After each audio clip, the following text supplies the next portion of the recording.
So we are here bringing together the kinds of American music that were artificially separated way back when the recording industry started, and decided because they would cooperate with Jim Crow segregation that had to be separated into white music and black music, even though the West African instrument of the banjo and the Irish instrument of the fiddle were already combining into an American style. So we're here to do a little bit of a family reunion and get this stuff back together, back on track. So this is a song by Bill Monroe, the father of bluegrass, and we'll let these guys do the way it was originally done and then show you what we did with it.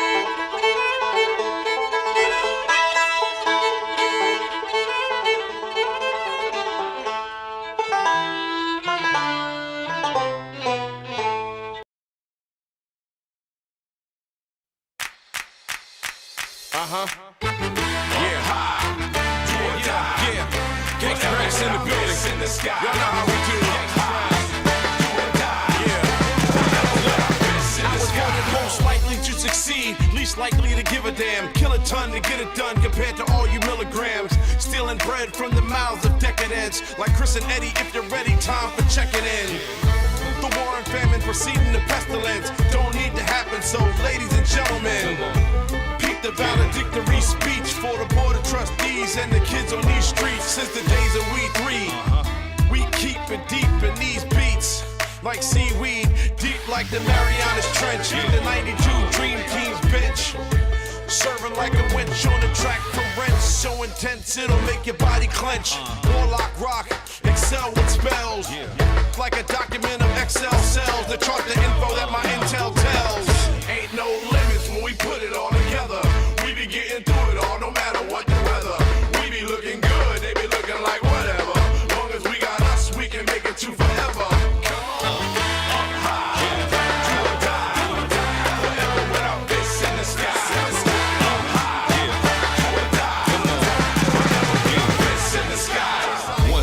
One spill, one shot, one kill. Open eyes to the true world with the one pill. Come chill, the one crew with the one feel. Dope rhymes with the dope beats, it's a done deal. For real, I'm in my bag and I'm on one. Toe tagging everything in sight up in my zone, son. And I've been in it for a minute, for the long run. Catalog chock full of bangers, it's a strong one.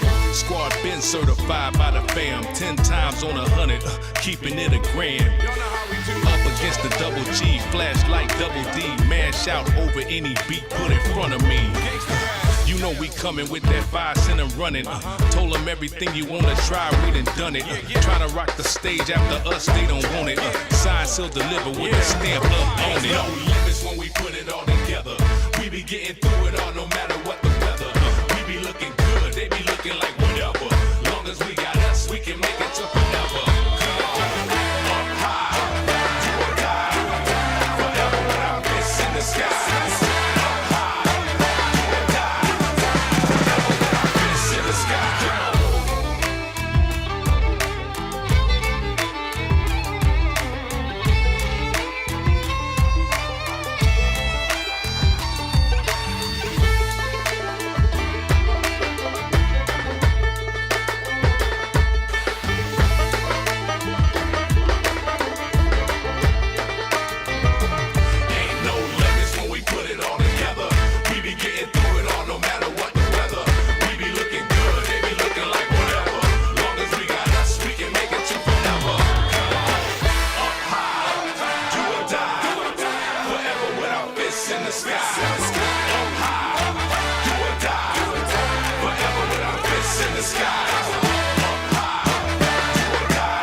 swishy streams. All that content is bursting the seams. Politics, being and plenty more. Your sense of fashion you'll adore. So grab your stuff and hop aboard. We're going straight to Jack's Discord.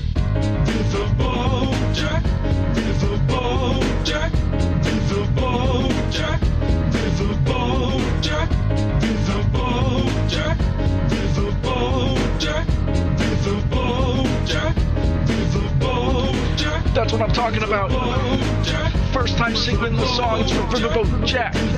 Shout out. I don't know what I'm doing really, but I got passion. That's what it's about. It's all about passion.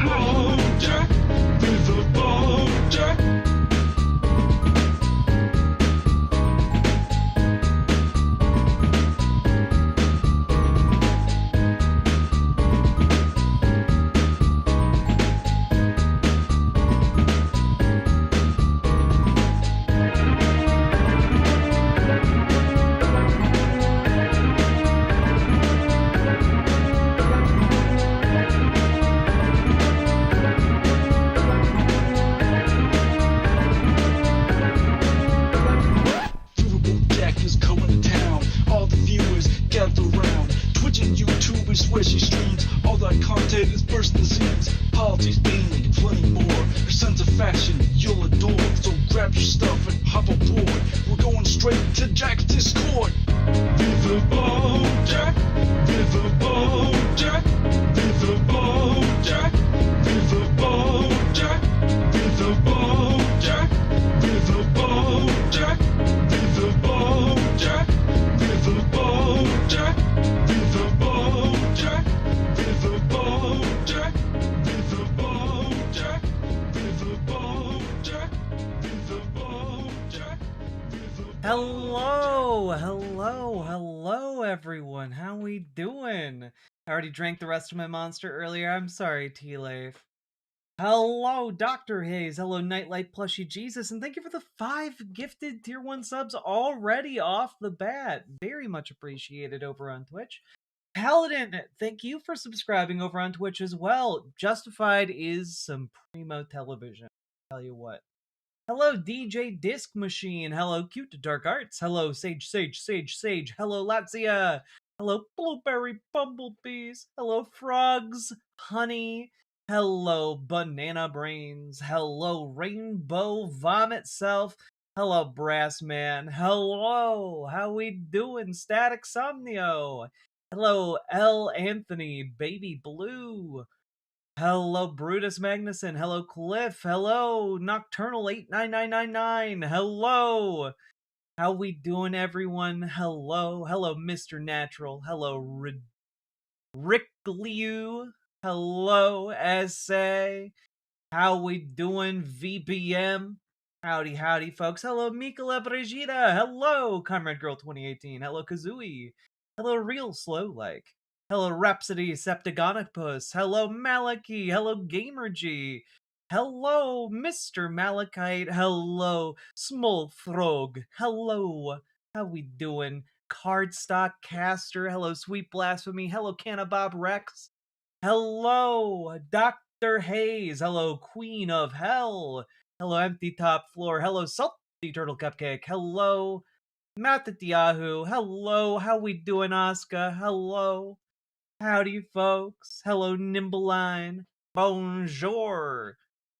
Indeed. To one and all. Hello, Snuggle Kitten. Late night stream indeed. Hello, Joe Bertus Maximus. Hello, Superjet Guy. Hello, Hammock. MJ Toya, thank you very much for being a member. I appreciate it. Welcome aboard. Hello, Doribby. Hello. Varnal 6120. How we doing tonight, folks? Hello, Hypervisor. Hello, Venerance. Whoo!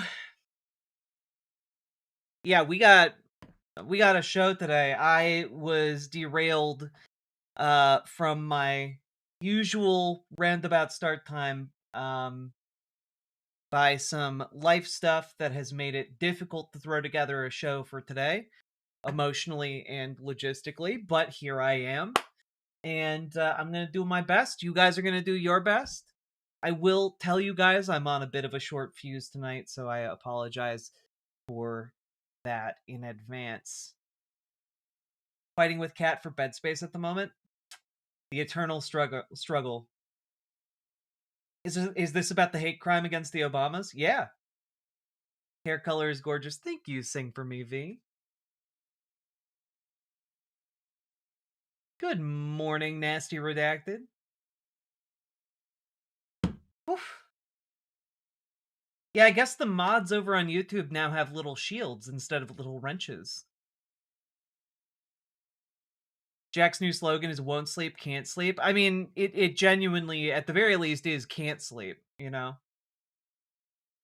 it's not a great time. You missed the hate crime against the Obamas? Well, I'm here to fill you in. Yeah, the shit has really been rolling in. It's fucking nuts. So we'll get into it. We got a lot of fun stories tonight.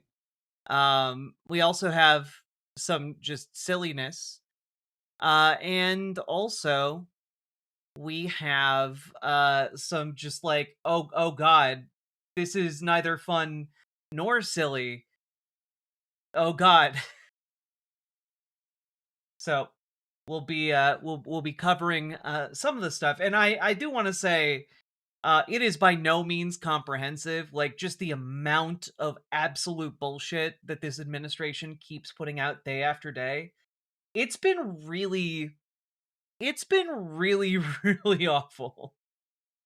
What's Stream about? It's about a pervasive illness in the Trump administration called SBS, soup brain syndrome. It's a devastating illness that is destroying not just the individual minds of those in the Trump administration, but also the country as a whole. We got to talk about it. Sawyer Lockwood, first of all, solid username. Like that sounds like someone should be like a really cool D&D like bard or ranger with that sort of name. Thank you for the tier 1 sub. Very much appreciated. Been away for a while since I'm in school for cosmetology, but it's good to be here again. I'm glad you're here, and I'm glad you're still doing this. Well, you know, it's folks like you who actually like show up and watch and also support me financially that allow me to keep doing this. You know? So y'all are the ones who allow me to keep doing this, and I, for one, really appreciate it.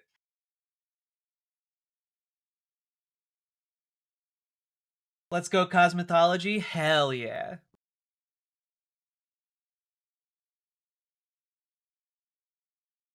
Also, just apropos of nothing, what is the male equivalent of girly? You know? Like, oh, I'm going out with the girlies. Is there like what's the male equivalent of that? The masculine equivalent? What is I'm going out with the mannies? The boyses? The boysies? The bros? But I feel like I feel like the feminine equivalent of bros is the gals. You know? The homies! Yes, it must be the homies, right? But I feel like wait, no, I feel like homies could also include the girlies. I don't know. I'm just throwing out the important questions. All right, let's kind of set the tone for tonight. I wanted to share this clip with you because it's just fucking solid, and you know what? Any excuse to like just crowbar Sir Ian McClellan into just about anything I do, I will take at a heartbeat. So here you go. Here he is. He's on the Colbert Show giving a monologue from Shakespeare's play Sir Thomas More, which a lot of folks apparently don't know, but here he is doing just an excellent job. And I think a lot of you might, I think a lot of you, this monologue might take on some new meaning. Grant them removed. And grant that this your noise hath chid down all the majesty of England. Imagine that you see the wretched strangers, their babies at their backs, with their poor luggage, plodding to the ports and coasts for transportation. And that you sit as kings in your desires, authority quite silenced by your brawl, and you in ruff of your opinions clothed. What had you got? I'll tell you. You had taught how insolence and strong hand should prevail, how order should be quelled. And by this pattern not one of you should live an aged man, for other ruffians, as their fancies wrought, with self-same hand, self-reason, and self-right, would shark on you, and men like ravenous fishes feed on one another. You'll put down strangers, kill them, cut their throats, possess their houses. Oh, desperate as you are, wash your foul minds with tears. And those same hands that you, like rebels, lift against the peace, lift up for peace. And your unreverent knees, make them your feet to kneel to be forgiven. And say now the king, as he is clement, if the offender mourn, should so much come too short of your great trespasses, but to banish you. Whither would you go? What country, by the nature of your error, should give you harbour? Go you to France, or Flanders, to any German province, Spain or Portugal, nay, anywhere that not adheres to England? Why? You must needs be strangers. Would you be pleased to find a nation of such barbarous temper that breaking out in hideous violence would not afford you an abode on earth? Whet their detested knives against your throats, spurn you like dogs, and like as if that God owned not, nor made not you, nor that the elements were not all appropriate to your comforts, but chartered unto them. What would you think to be thus used? This is the stranger's case, and this your mountainish inhumanity. William Shakespeare, 400 years ago.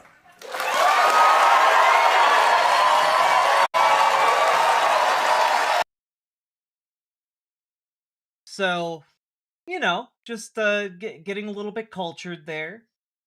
Yeah, authorship of Sir Thomas More is in fact hotly debated. There is like a 3-page manuscript allegedly from Shakespeare. That's a whole can of worms I'm not getting into right now. But I think, again, if you guys aren't into Shakespeare, there's a lot to like in Shakespeare. Use this as like an excuse to get into these types of plays, because it wasn't just Shakespeare writing plays at the time, guys. Like, there were a lot of plays being written during that era, a lot of them very good. Shakespeare, through a variety of factors, notably, again, his involvement with the British Crown, got canonized effectively into literature, but a lot of other playwrights were doing incredible work. And a lot of them dealt with the same issues we deal with today. You know? A lot of them dealt with all, like, the same loves and joys. You know, we're gussied up a little bit with technology for sure, but you know, like Shakespeare, Shakespeare understood mad kings. Yeah. I mean, you kind of would have to. You would have to understand the mindset of like a petty tyrant when you live in a world governed by petty tyrants in the form of aristocracy, right? And also, yes, the plays back then, very horny. Very, very horny. Um, a lot of folks tend to attribute like a lot of not horniness to like Elizabethan theater or Shakespearean theater. And it's just very, very horny. They were playing to the cheap seats, and that is one of the reasons those plays are so timeless. That's really disheartening. Like, we literally will never win, and the rich will always win. Well, counterpoint: we overthrew kings. You know, it does not have to be that the kings will always dictate our lives. It does not have to be that the rich and the powerful will always be wielding so much influence over our lives. It does not have to be that way. And I would say less than it's disheartening. I would say more that it is, how to put this? I would say more that it is our inheritance. We inherit a great struggle. We inherit a battle that has taken place long before we were born and will continue long after we die, but we will do our bit to move it forward and to make things better for our children and our children's children. It is, a struggle that is not impossible for us to win. And the long arc of human history and every advance that we have made towards egalitarianism, towards equality, that is a blow against this mindset of the tyrant. And it could be that we will fail. And it could be that our children and our children's children will be doomed to try and pick up the pieces. But we'll have to try. That is one of the inevitable things we all come into when we become adults and become aware of how the world works. And so I would just put forward that there are people in this world who have struggled against the might of entire empires armed with nothing but sticks and rusted weapons, and they have emerged victorious. And when we look towards one another, we are armed with far more than that. And we have much better organizing apparatuses available to us. And so all that remains for us to do is to organize and follow in the footsteps of those who blaze the trail before us. You know?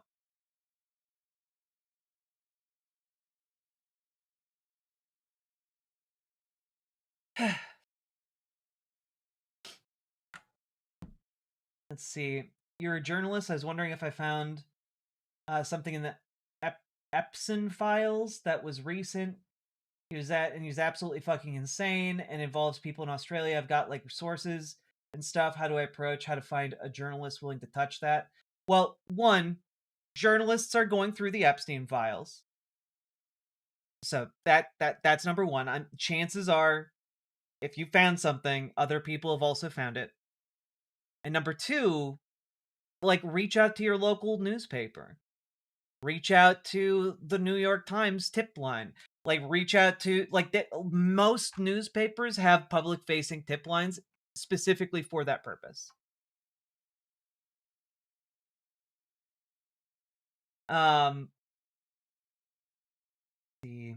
Jaeger Larson, thank you for subscribing. I'm gonna turn alerts back on, even though we are gonna be talking about some shit. There we go. And there we go. Cool. Yeah, never forget our enemies are water-headed fail sons who are only where they are because of daddy's investment portfolio. 10,000%. 10,000%.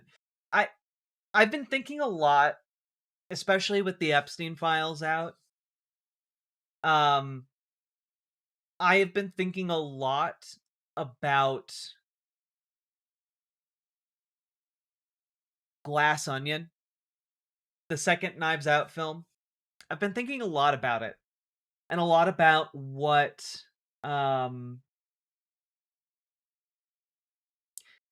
you could reach out to Ken Klippenstein. I can't give a duck. Ken Klippenstein's always on the beat.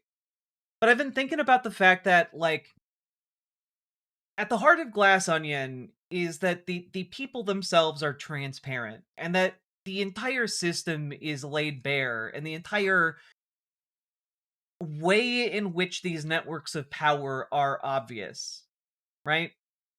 And it is not made apparent to a lot of people because there are a lot of distractions that get thrown up.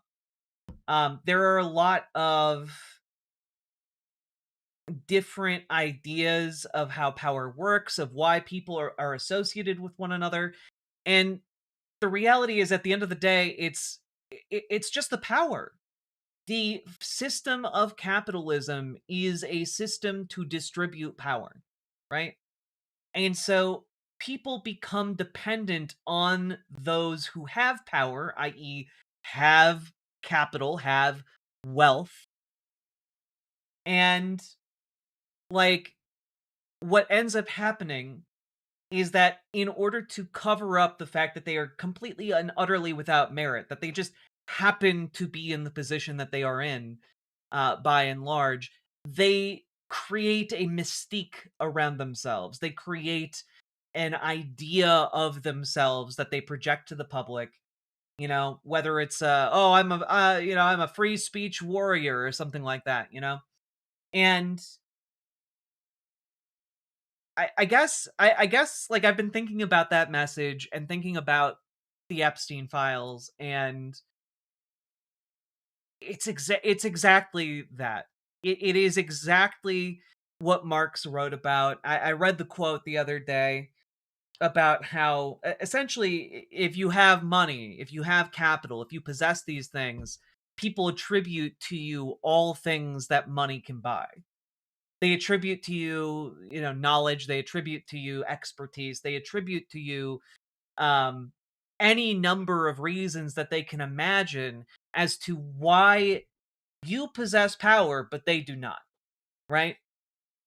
And the simple reality of it is because the system distributes funds in a way that does not reflect merit. It does not do that. The people around Epstein weren't necessarily the smartest people. They weren't necessarily the best people. They were the most dedicated to obtaining a portion of his power that he himself had accumulated through no real reason whatsoever, through whim and chance, and perhaps the whim of some kind of I don't know, like some kind of tin pot despot in the Middle East. Who can say?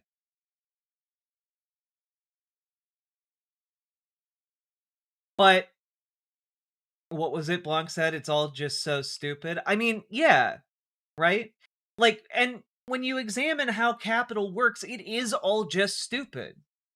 If you already have a bunch of it, it's basically impossible to lose the game.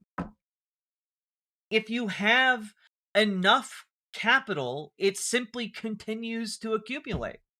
You don't even have to do anything with it. You know? And so I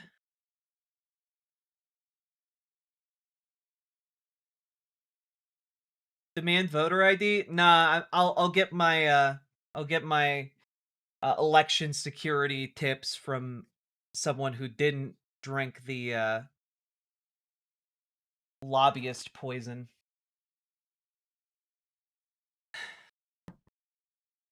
An idiot with a gun is the most terrifying thing. Yeah, and effectively we've just given idiots with guns billions of dollars with which to hire millions of guns, you know? And so I've just been thinking a lot about this.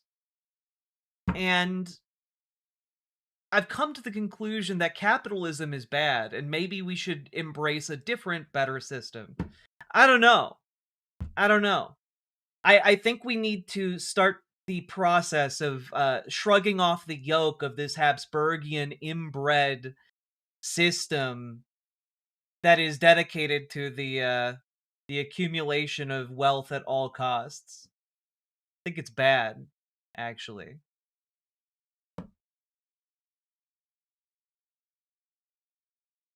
Capitalism bad? Yeah, I know, an incredible revelation for a socialist to have.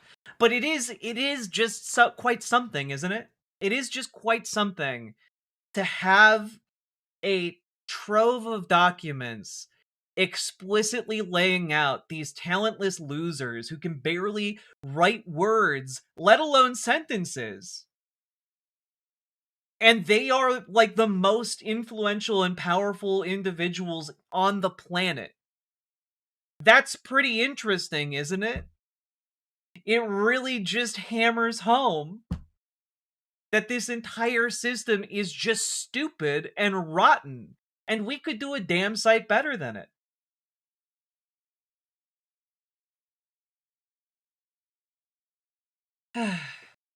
Anyway, just some thoughts.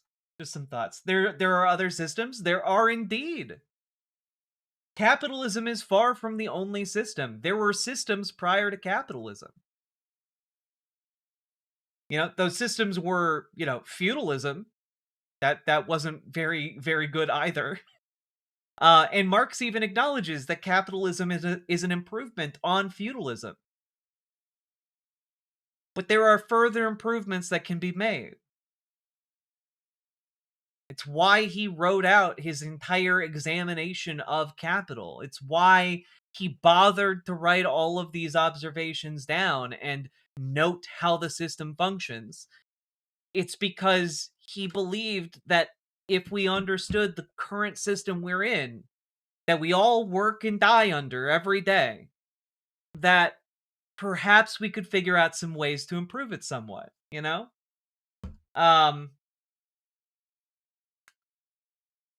Perhaps a bit of hubris on his part, but you know what? He kind of nailed it. So he really owned up to his goal there.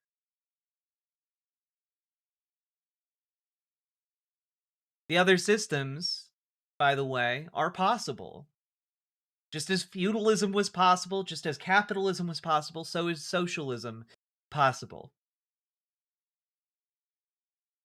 Anyway, I wanted to say that. I don't know if that was useful, but I if you haven't watched it, watch Glass Onion and make note of how these people kowtow to power in order to benefit themselves by just sucking on its teat. And then think about how Jeffrey Epstein and every single powerful man or billionaire, trillionaire, whatever you've ever heard of escapes any kind of accountability because of how wealthy they are and the desperate people they surround themselves with. It is an indictment against the entire system that these people are allowed to prevail.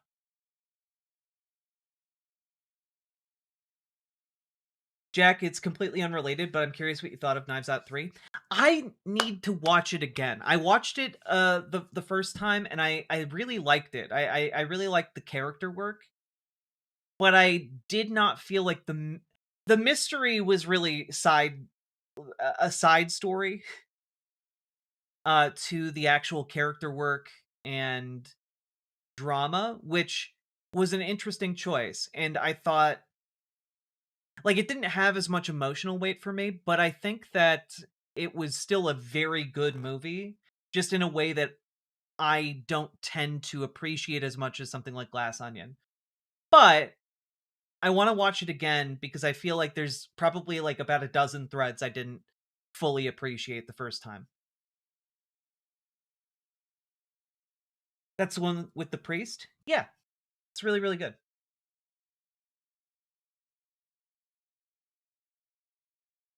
Well, that's the problem, more Ron, please. Like, the problem with capitalism is its extreme flexibility. What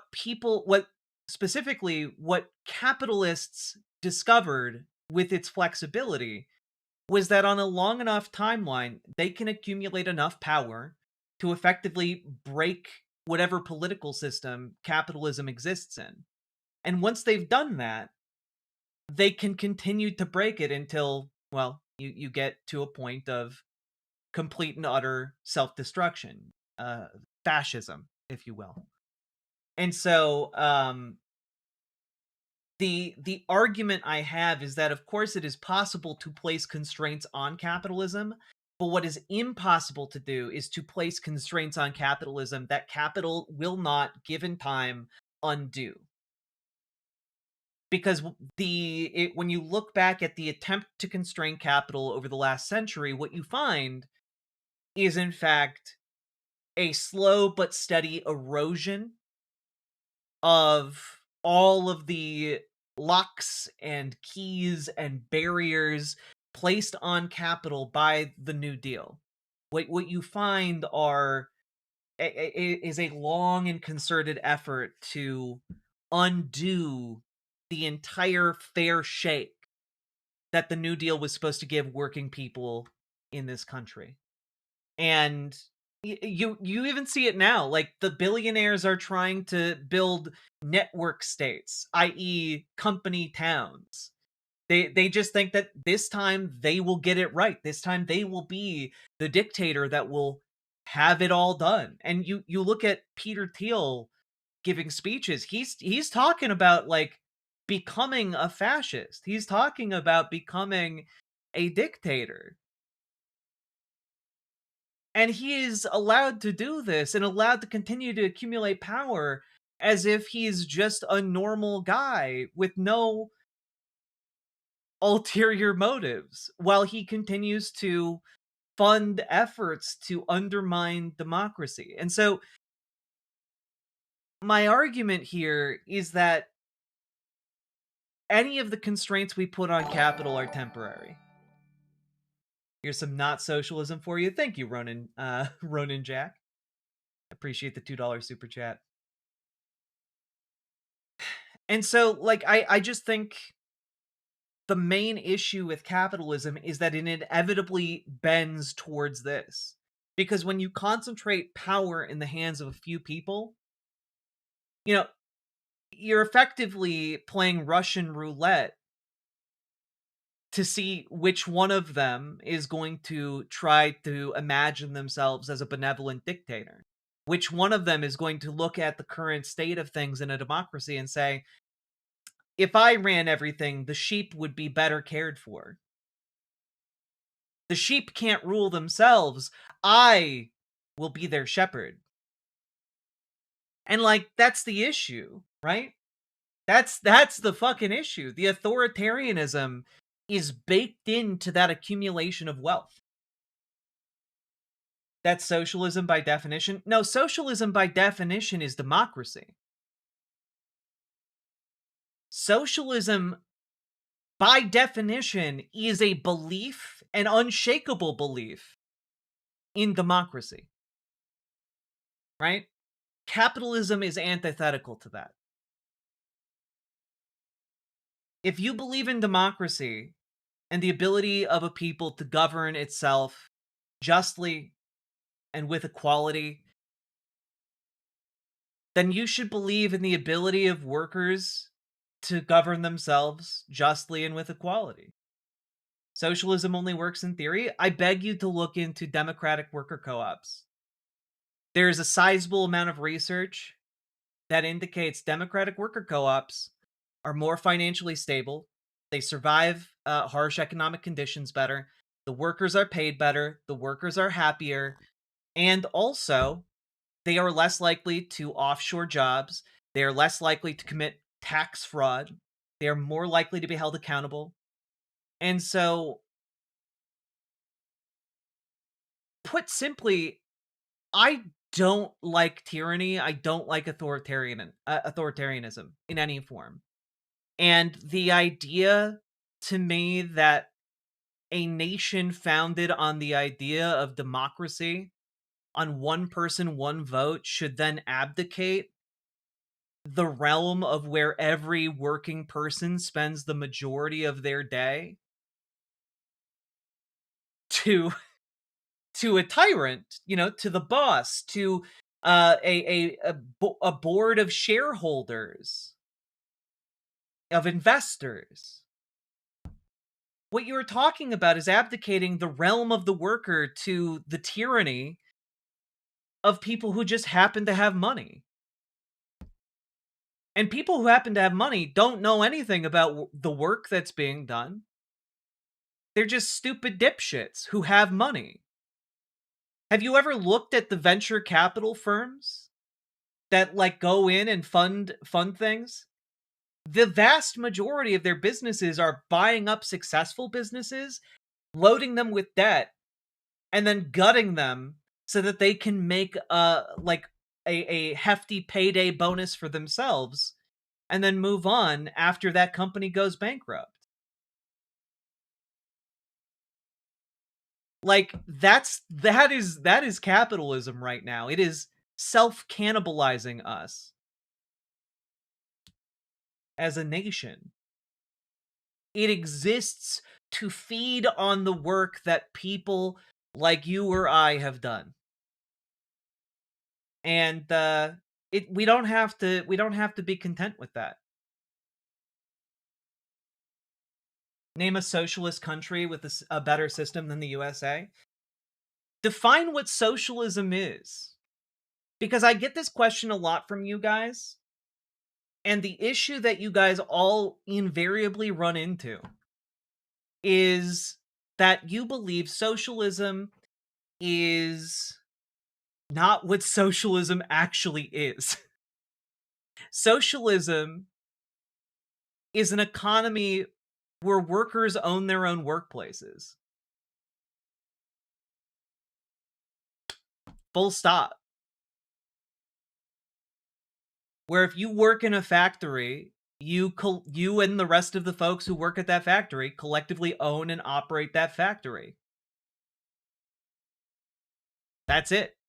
It's just an economy that is predominantly that.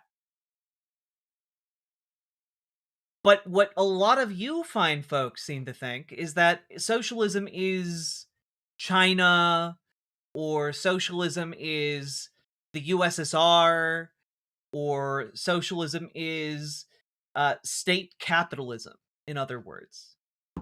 And the state owning something is not socialism, actually. That's just another form of undemocratic ownership. You replace one boss for another. That's not, in fact, democratic at all.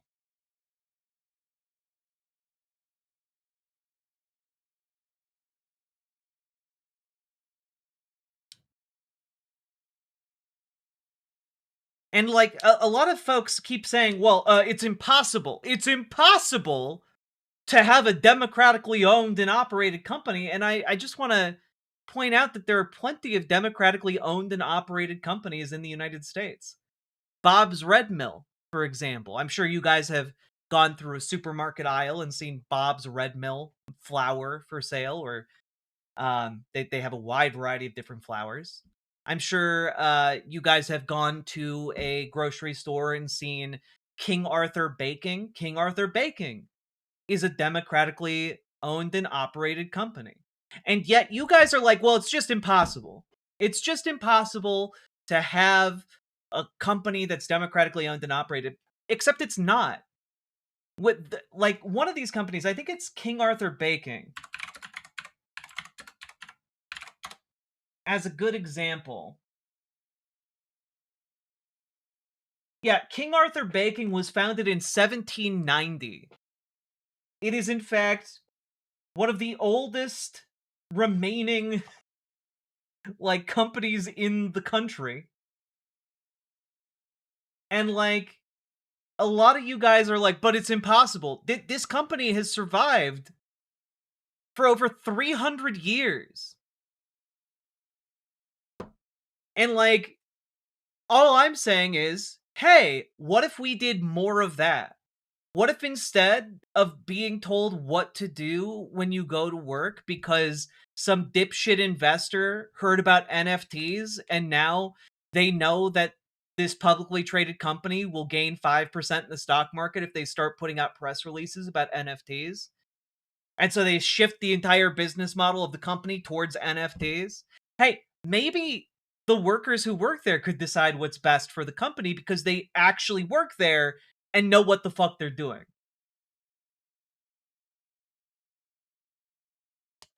I don't know. It's just a pretty good idea as a way that we could move towards a more free and fair society.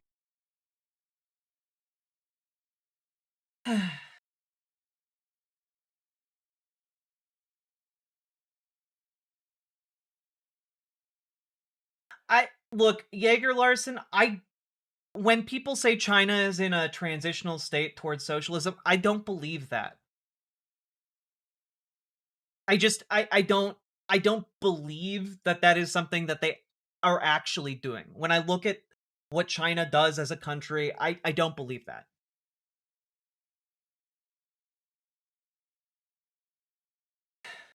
In America, you can? Yeah. Except that what I propose is that we make it easier for people to do that. There are countless subsidies for private corporations in America. And yet, democratic worker co op businesses exist. And my proposal, as somebody who analyzes politics, is that we make it easier to make democratic worker co ops and allow the two to compete with each other. They do already. See, my argument here is that the biggest drain on our efficiency, which is indicated, by the way, by the data, the biggest drain on our efficiency, the biggest drain on our ability to pay workers are the parasitic investment class. Full stop. Our entire economy right now is connected to whether or not ChatGPT can stop hallucinating and driving people insane while thriving entirely off of stolen work. And, like, that's not going to pan out for us, just as an FYI. And maybe the shackles that bind us to this idea, which were forged by billions and billions of dollars from venture capital firms that have now tied the fate of whether or not you and I can afford things at the grocery store, maybe that's bad. Maybe that's in fact bad and we should not have that system. You can. The only thing stopping you is your ability to walk the walk. Well, actually, I do own my own company. Just as an FYI. I am the sole employee of the company, in fact. So really, when you're saying you could walk the walk, I already am. But I will also say here that democratic worker co-ops, there you go. Yeah, exactly. But your argument really fell apart there. So what you are failing to understand is that there are a number of incentives that make it easy for private companies to exist in the United States that are owned by one person or a couple people or like a board of investors, right? And there are not a lot of systems that make it easy for a democratic worker co-op to exist. What I'm proposing are changes to our economic system that allow for democratic worker co-ops to be easier to bring into a being. Now, my ideas, I know these are going to sound crazy to all of you capitalist stands out there, okay? But here are the ideas, right? The ideas are a democratic worker co-op is a privately owned entity. They can get the same opportunities. No, they can't. That's not how that works, actually. So, I can tell you this because I looked into how to make one. They are not eligible for the same kind of business credits. They are not structured the same. But here are the proposals. The proposals are thus. Hey, let's bring back postal banking. Postal banking was a system of banking we had up until the 1960s that allowed people to use their local post office as a bank, meaning that every single person in the country had the ability to use the post office as a bank, which might not sound like a huge game changer, except that there are people who are so rural, they do not have access to banking. And when we take a look at that, I think that it's an important component of how to make starting a company more attainable.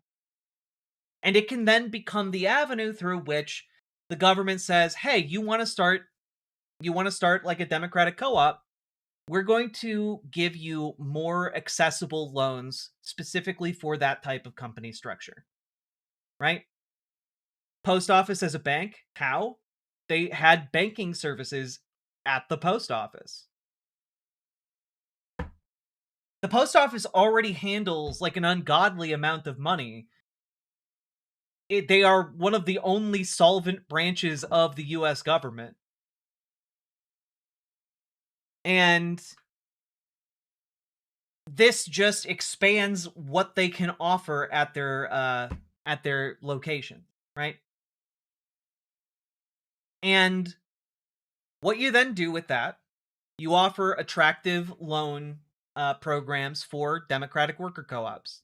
It makes it easier for folks to start them. Okay? It comes to loans and credits again. Well, loans are actually pretty important because it allows the government to assume risk for the democratic co-op businesses, as opposed to private lenders who are the main roadblock to making investment into democratic worker co-ops. Because part of the issue here is that private lenders do not see the kind of return that they want to see when you pitch them on the idea of democratic co-ops, because the money isn't not going to, necessarily pay off the loan as quickly as a private corporation, right? When they crunch the numbers, they see the private corporation, oh, okay, you're gonna like exploit the workers more so that you have a larger profit so that you can then pay off the loan more easily. That's kind of the what happens when they look at whether or not they want to approve a loan for a democratic worker co-op. And the entire process could be made easier by the government stepping in, assuming some of the risk for that loan, and offering slightly more attractive terms, etc. And that's important because also the government would directly benefit from investing in democratic co-ops. And the reason I say that is because, again, democratic co-ops are less likely to move their base of operations, to move their factory or whatever they're building, right? Largely because when something is owned and operated by the workers, turns out workers aren't too keen on moving and uprooting their entire family to move, 20 miles away, 100 miles away, 1,000 miles away. They aren't too keen on the idea of offshoring their own jobs and don't, in fact, vote for that. And the other part of it is that when these companies are created, we have the statistics on the survivability of these companies. Democratic worker co-ops are more likely to survive any kind of economic bumps than a private entity, right? Democratic worker co-ops are more invested in their people. So the folks who work there tend to work there for a long time. It means they attract jobs that are going to stay there.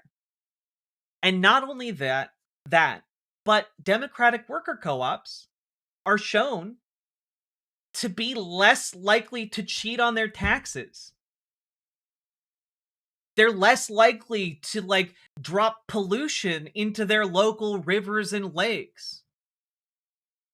Like, the entire premise that you start operating on here is actually that these people live here and give a The damn. democratization of all chicken businesses is crucial.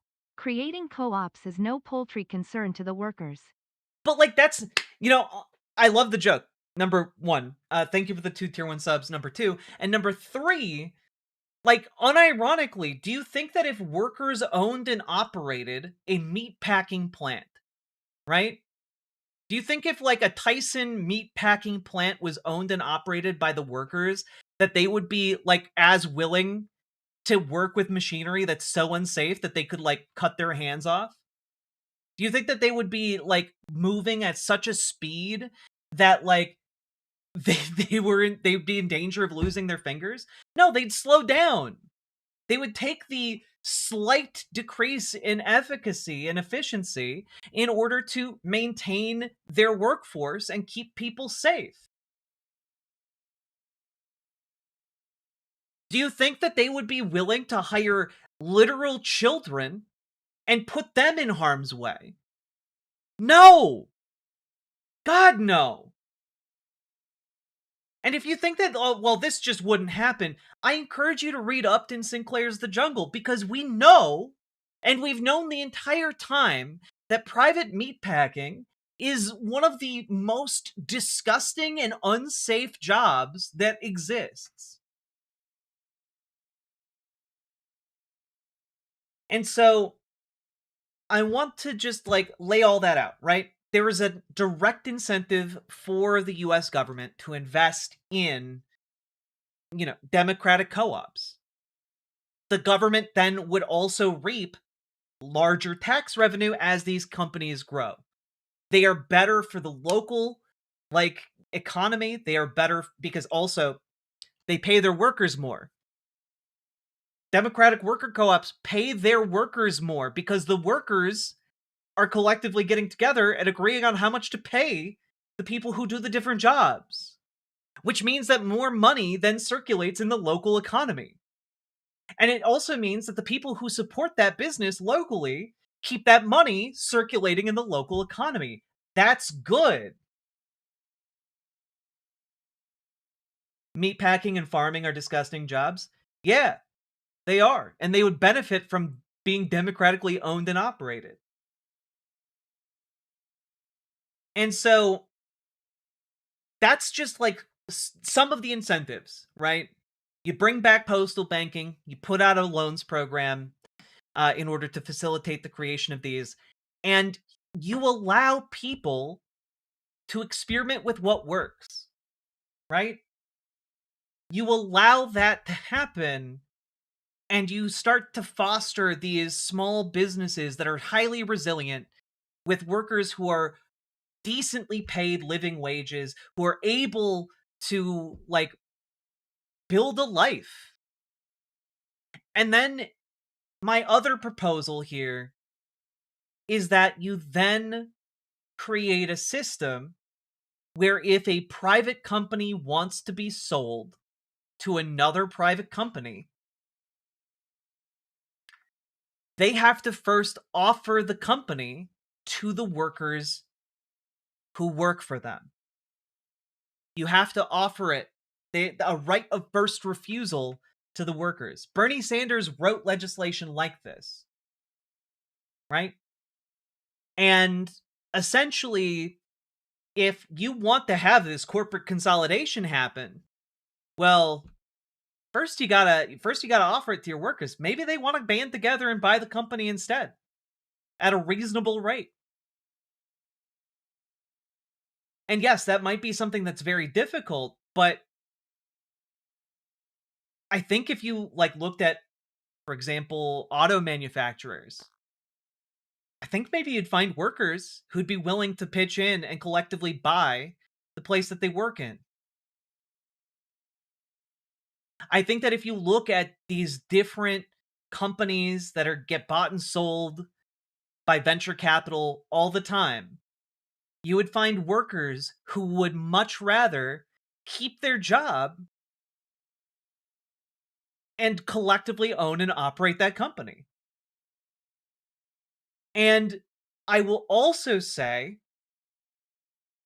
I think that we go a step further, and if there is a company that is so in need of a government bailout in order to continue to operate, in my mind here, I'm thinking of the airlines. I'm thinking of the banks who took out the bailout loans in 2008. How would they be able to afford it? The government would give them like a reasonable loan. Because in this case, right, what we're talking about is collectively all of the workers would assume some level of, responsibility for that loan.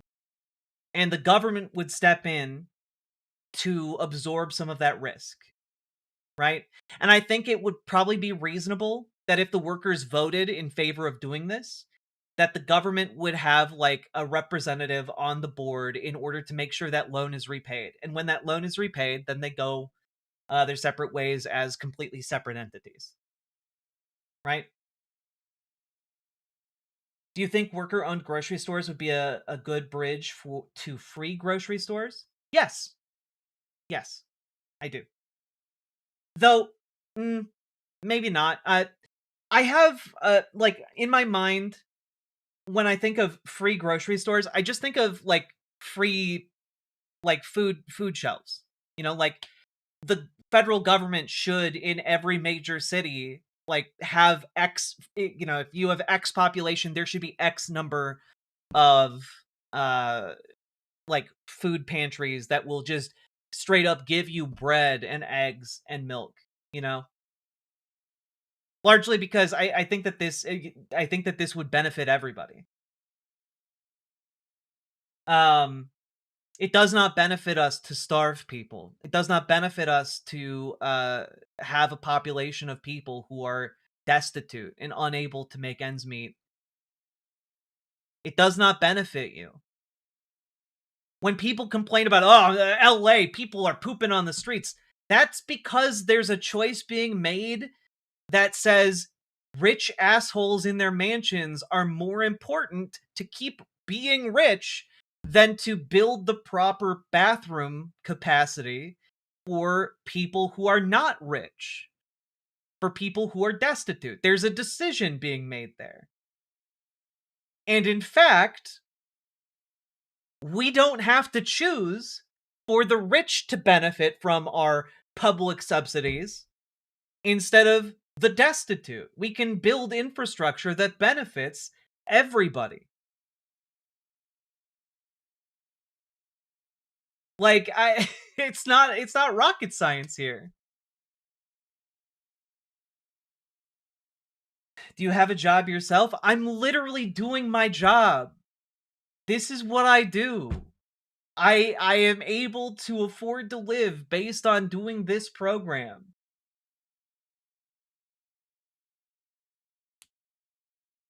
Who hasn't walked through downtown and realized there's no bathrooms or benches in this place as far as I can walk? Exactly.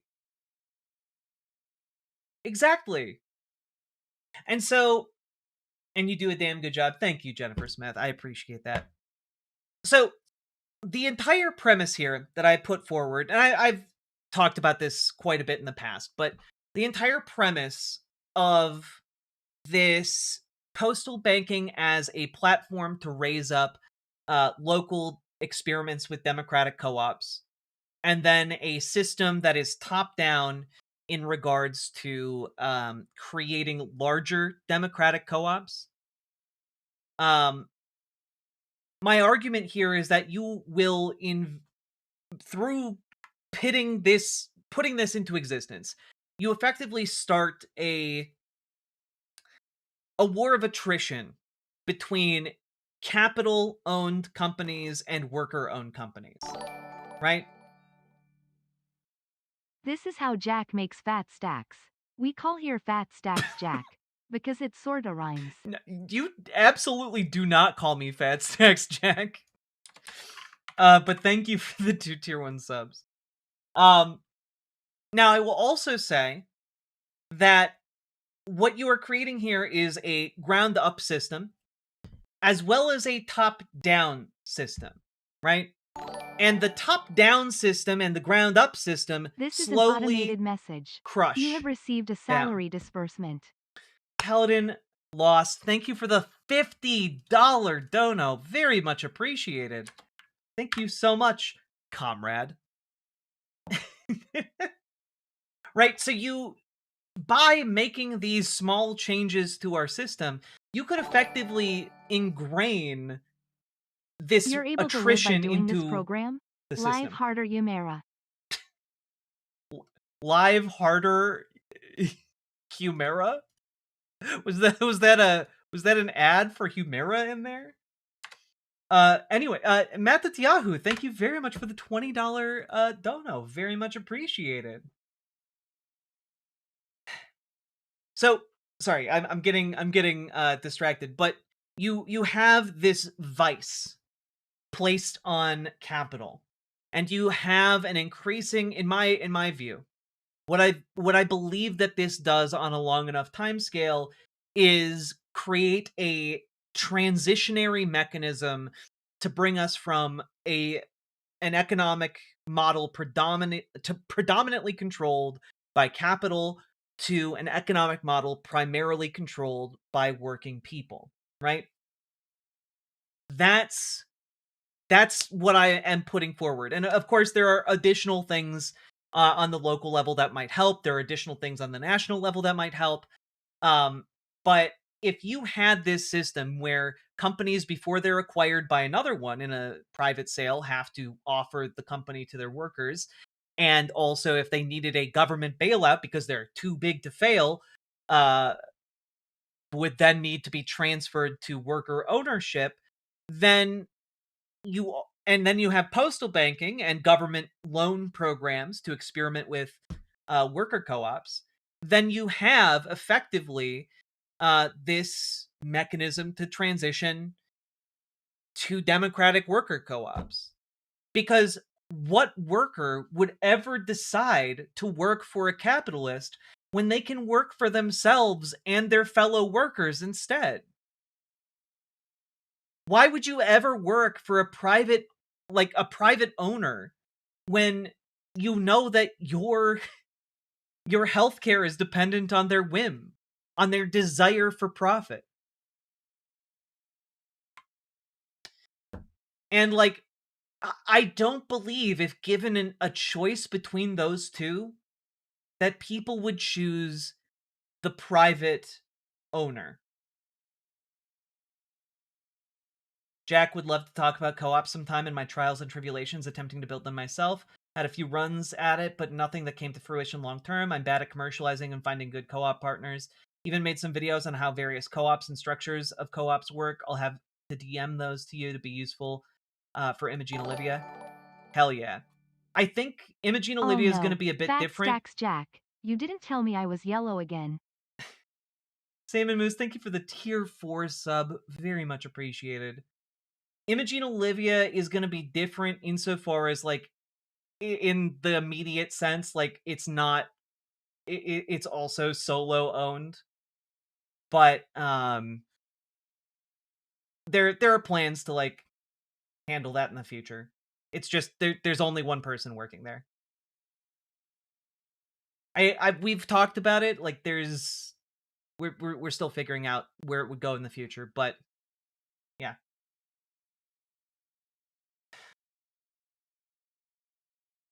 Makes sense. Yeah, it's again, a lot of democratic worker co-ops are in a weird place regarding structure and how legally they get classified and etc. It's still being figured out.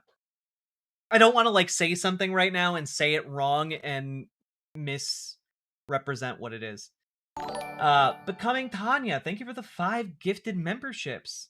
Very much appreciated. Hell yeah.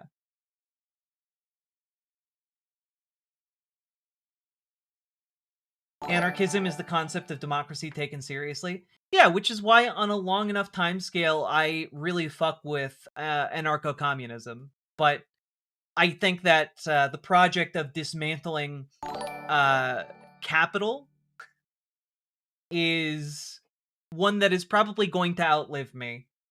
And the project of dismantling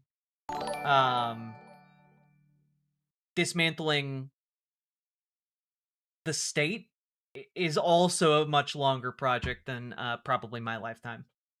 So I look for what we can plausibly do to move forward in the immediate sense with where we're at, but just know my heart is with you, friendo.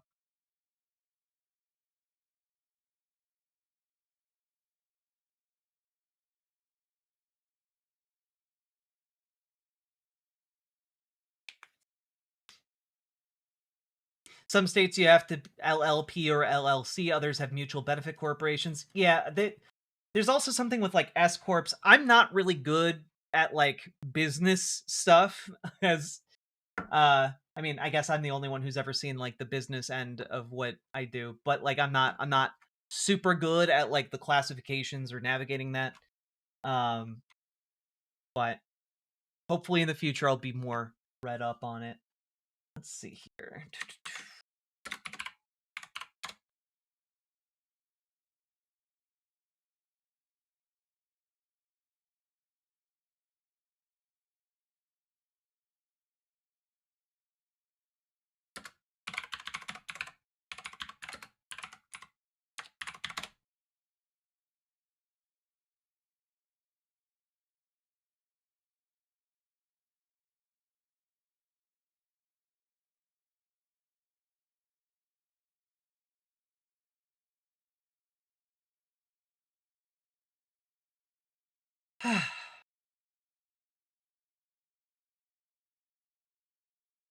People who like the idea of any flavor of anarchy or communism would never survive the system.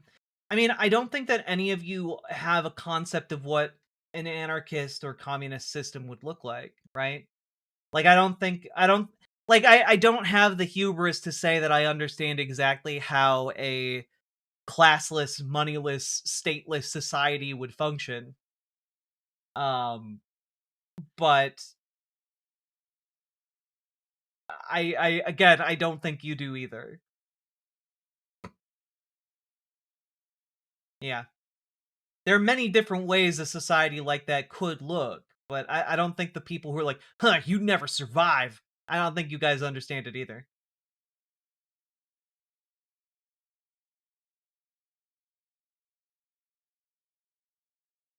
And that's important to work out before committing. Yeah, but the argument that I just put forward is that in my lifetime, it's largely irrelevant, right? Like, Co-op workplaces are great, but I think we really need more co-op games too. hell yeah. Co-op games made by co-op workers. Hell yeah. That's right. Tell the folks who made Dead Cells to get on that co-op. That sweet co-op.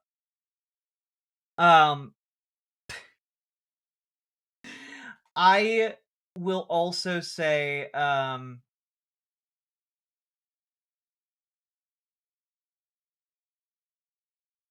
let's see. Where was the comment I just saw?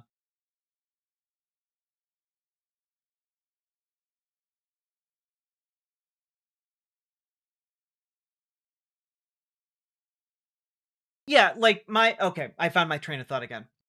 What I'm trying to say is that I don't expect that within any of our lifetimes, the system of, the commodity form to cease to exist. I don't expect in any of our lifetimes for the concept of the state to stop existing. But that's not generally how anyone who adheres to anarcho-communism conceives of it. Like, yeah. And that's why I also just don't really because of the common misconceptions, I don't typically call myself an anarcho-communist, even though I fuck with it. It's largely something where I'm like, I have a set of coherent policies that I can advocate for to get us to a state of socialism, a state where the workers control the means of production, which is what Marx was pushing for. You know, Marx acknowledged that capitalism was an improvement over feudalism. Marx was just saying we can further improve capitalism by taking us by going in this direction. And I believe that. I think he kind of nailed it on that one. And so to take the next step in the direction of improving things, I think socialism makes sense. To move from a system primarily owned by capital to a system primarily owned by workers is a colossal thing. It is huge. And I will also say that it's not the end state either. You know, in a sense, like, there will never be an end state because humans aren't like that. We aren't built for that. Things will always be changing, but I can get us to the next step. And once we're there, perhaps I can envision a further step. A step where the commodity form loses more and more of its relevance. And in a similar way, another step beyond that would be a world in which the concept of a state loses relevance. You know, this is referred to as the fading away of the state. An idea of essentially the purpose for the state ceases to be relevant. Our needs are met. Our ability to live in harmony with each other grows, and a need for arbitrary lines on a map in order to demarcate where, you know, you have certain rights and no rights on the other side of it, like, that ceases to have relevance. A fading away of borders, a fading away of the need for a commodity form, etc., etc., etc. And it could be that we run into a roadblock where we need to retain, you know, an element of one of those things. Maybe. I'm open to ideas as we continue down this path, but I can look at what's happening right now and understand that we need to change this system of capital that is concentrating wealth and power in the hands of idiots and morons. And these idiots and morons, armed as they are with the ability to buy 1,000,000 guns apiece and arm 1,000,000 soldiers apiece, are leading us towards annihilation. As they buy newspapers and spread lies and use their million megaphones to tell you things that are simply not true about how they actually all deserve the millions of soldiers and the millions of megaphones and the millions of accolades that they've bought for themselves. This system is broken, and they will continue to accumulate millions and millions more until they lead themselves and everyone who they have under their power to annihilation. And so I view it as a fundamental human duty to oppose that system of capital that creates these despots, to break the gears of the factory that create these would-be kings. And I hope many of you feel the same way. So, anyway, that's my piece. I've now been talking for an hour and a half. Oh my god. Well, I hope you all enjoyed that exploration of my arguments against capitalism. I don't support communism, but I'd be lying if I said I didn't agree with every policy. Muffle Moose, that's all I'm asking. I'm not asking for people to buy in to the long arc of history, because what I'm talking about when I talk about the fading away of the state, when I am talking about the fading away of the commodity form, these are projects that could take potentially hundreds of years. It's not something that I would expect to happen in my lifetime remotely. And it is merely a long-term goal when I look around and see what imperialism has done, what empire has wrought, and I think, hey, maybe life would be better if the scramble for Africa hadn't happened. Maybe life would be better if in fact we hadn't slaughtered millions of each other because wealthy people wanted to build banana plantations and rubber plantations and gather gold and raw resources from the Americas and hoard rice from the people who are starving in Bangladesh. I just think that maybe life would be better if we didn't do these things, and would be better, in fact, and actually improved if we invested our time and effort into everyday working folk. But yeah, I don't expect the project of any of these to take a short amount of time. Did you ask Jimmy about the communityism mandate comment? I have no idea what you're talking about, so no. But thank you for the $10 super chat.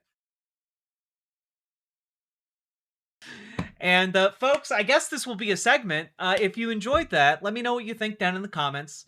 I'm always open, by the way, to new policies. If you have additional policies specifically related to transitioning to a primarily democratic co-op economy, I'd be very curious and interested to hear and read them. So leave those comments down below, and also leave a like, subscribe, do the things. And I would also say, get organized. We need more folks in DSA. We need more folks in Working Families Party. We need more folks in the Democratic Party to radicalize them to better positions. We need fewer Chuck Schumers, and we need more Mamdanis. So get your ass to the meetings, okay? And last but not least, please consider checking out ImogeneOlivia.com. Gender euphoric lingerie designed from the ground up for trans femmes, tested on cis men, cis women, non-binary folks. It's non-tucking lingerie. Check it out. It is very comfortable, very flattering, and new sizes, styles, and colors are coming in the near future. Link should be down in the doobly-doo. Let's keep on going, folks.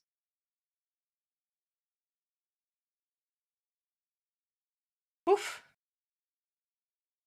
Now that you got that out of your system, sub-only mode, that's probably a good idea. If you want to keep chatting, please subscribe to the channel. Because lately we've had a problem with folks just coming in to be rude, and it, frankly, as somebody who has to look at the chats, my feelings aren't hurt by any of you, but it does make it much harder for me to read actual comments that are pertinent to what I'm talking about, because I like having this back and forth and like clogging it up with people who are just trying to make me feel bad about my appearance, which is sublime.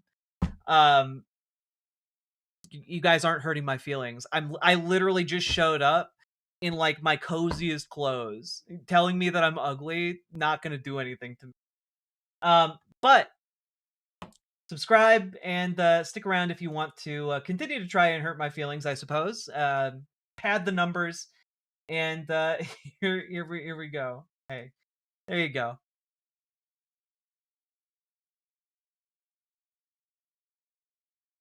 I forgore my login. Oh well, you're logged in, Aquatic Shrimp. You look great. Thanks. I'm so fucking cozy right now. Hell yeah. Hell yeah. We haven't even gotten to like the actual things I plan to talk about today, but you know, there are two things that I will go on about on this channel. And it's democratic worker co-ops / socialism, and also Achronoplans. As you all know, if I look, my failure as a human being is that I have the absolute audacity to think that if we replaced all of our modern infrastructure and used all of our best modern technology to perfect ground effect vehicles for ocean travel, that we could effectively have a far more efficient and large-scale transportation network for goods and people in the form of Achronoplans. We should get on that as soon as possible, okay? Achronoplans are cool as hell, and they only get more efficient the bigger you build them, so we should just have the biggest fucking hover vehicles you've ever seen going at like 800 miles an hour over the surface of the ocean. That's what we should be doing. We should be living in that goddamn future, not the one where instead billionaires are building trillion-dollar assets of server farms to make a machine that emulates a dipshit. You know, just you know, like, hey, maybe we shouldn't do that. Maybe we shouldn't be paying trillions of dollars to put a dumb tinfoil hat conspiracist in everyone's pocket. It seems like a bad idea. Achronoplan socialism is the transitional state towards space communism. Yes. Okay, I'm hooked. I want 40 minutes on Achronoplans. Okay. I'm going to summarize. Basically, in the during the inception of the airplane, pilots began noticing as you bring your plane down that the plane seems to fight you in order to go back up. And as they researched it, it turned out that that was something called the ground effect. It's basically the area of space below the wings of an aircraft that act as a cushion of air, right? Now that cushion of air gets bigger and bigger the larger your aircraft. And so because like there is the weight of the craft wants to crush the air, but the air is pushing back up, right? And so people figured out, specifically the Soviets figured out, that if you built just a goddamn huge aircraft that took that took advantage of this ground effect, you could have effectively something with the speed of an aircraft, but with the fuel efficiency of something much smaller, right? And so you will see their Achronoplans that they built, their ground effect vehicles that they built, have huge engines. But what those are used for is for the initial liftoff and flight. And then once they are actually cruising in the ground effect over the ocean, they can cut off almost all of the engines and just glide. They just glide on that cushion of air until they reach their destination. It's so cool. It's so cool.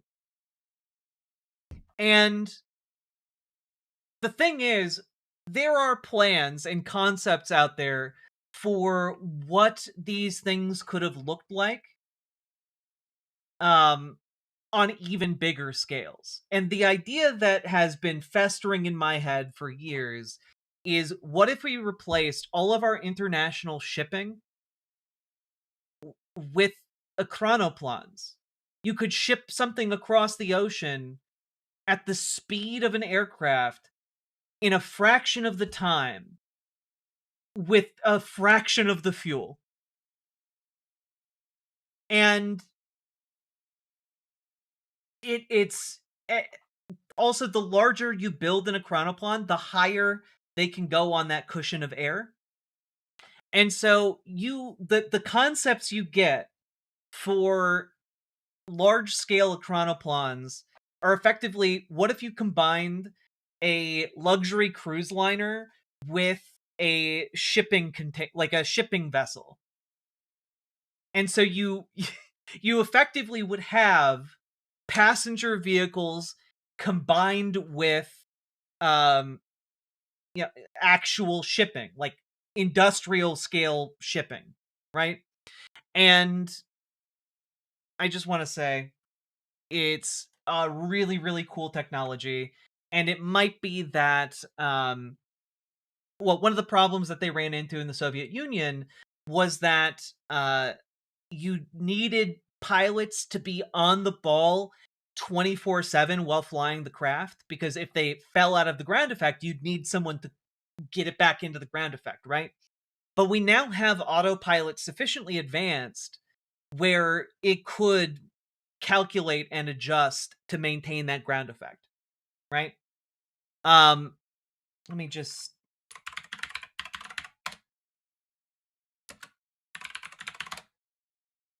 Here we go.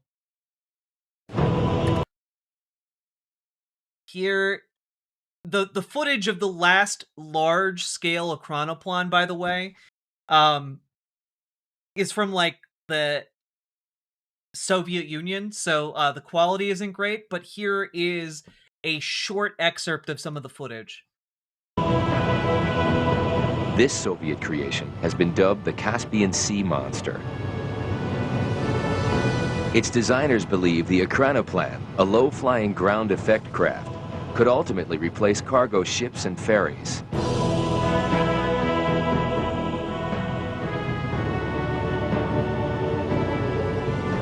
More than 300 feet long and 130 feet high, the Achronoplan was first sighted several years ago by U.S. spy planes as it participated in maneuvers outside Nizhny Novgorod, one of the most secretive cities of the Soviet Union during the Cold War. This 500-ton cargo craft can reach speeds in excess of 300 miles per hour while flying just 20 feet above the surface. It's so cool! It's so cool!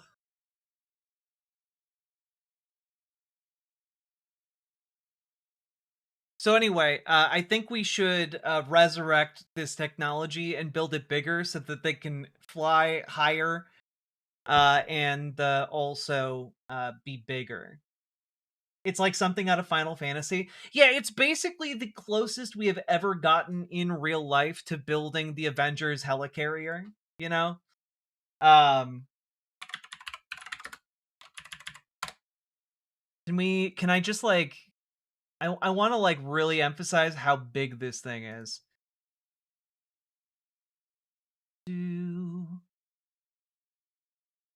Yeah. So, they actually have the remains of one of these in Russia, where it's been slowly getting turned into a museum. But this really emphasizes how big these things are. Like, it's huge. Is it practical in all weather conditions? Yeah, the main drawback is that for something that is that big, it is not practical in weather conditions.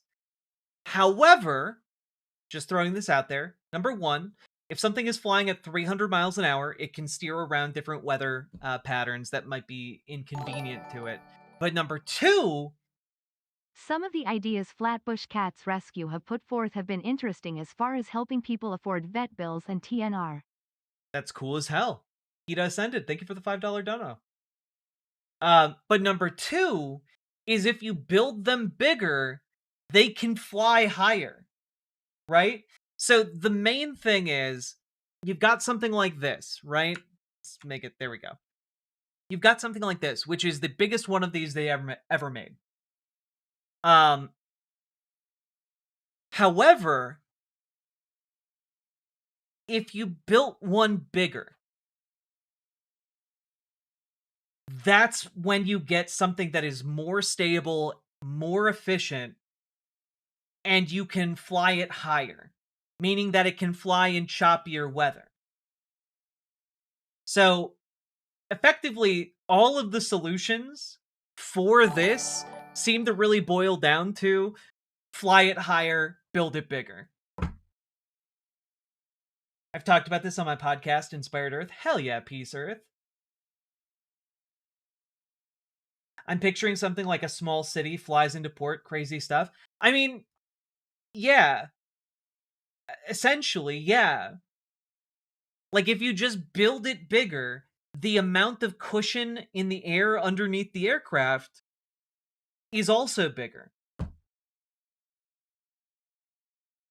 And that one there is just a weapons platform. Yeah, these are missiles silos on the back. But, yeah, basically, from everything I understand about the problems with this type of design, is that like the salt can pose an issue because you're flying so close to the water, and the choppiness of the water can cause an issue again because of the effect on that air cushion. But those solutions are solved by simply building something much, much bigger.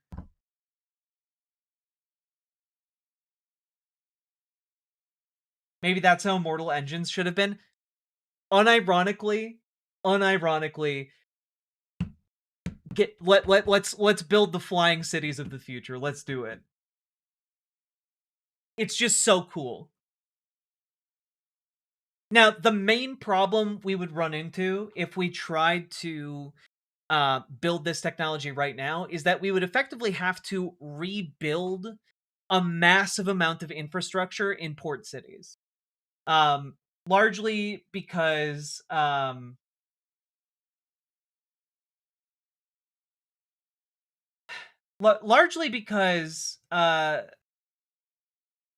like the size of the thing we are now talking about is to a degree that you would have to build the ports to accommodate such large crafts.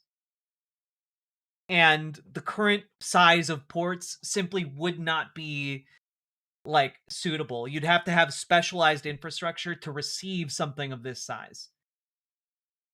Stop it. Don't make those jokes. I can hear them already. I can hear them in your mind. I could stop it. Y'all need Jesus. God.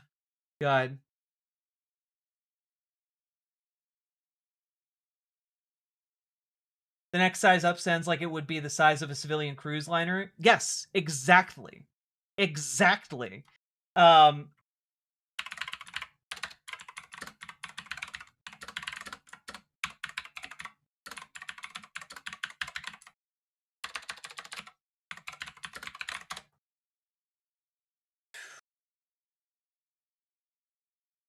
Can I throw this up?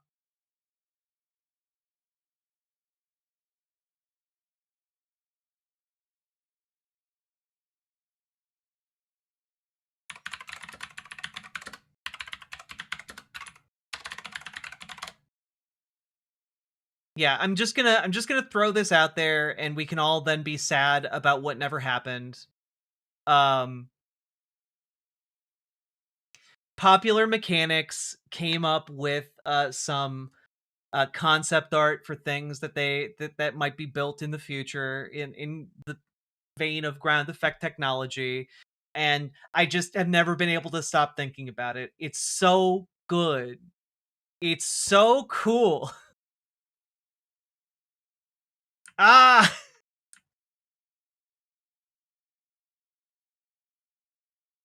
It's so cool.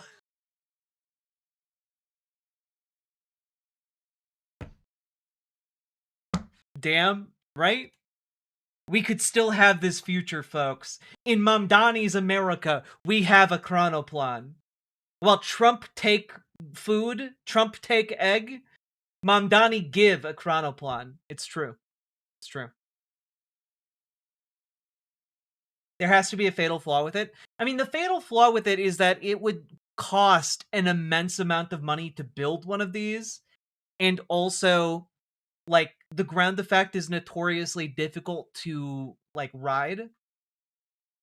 But there are many people trying to create self-sustaining ground effect vehicles that have, like, the computerized, like, ability to continue flying in a steady way through ground effect. And so, like, I think it is, and I don't think it's an insurmountable problem. I'm just saying that if I won several $billion, I'm not saying that I would tell everyone, but there would be signs. There would be signs.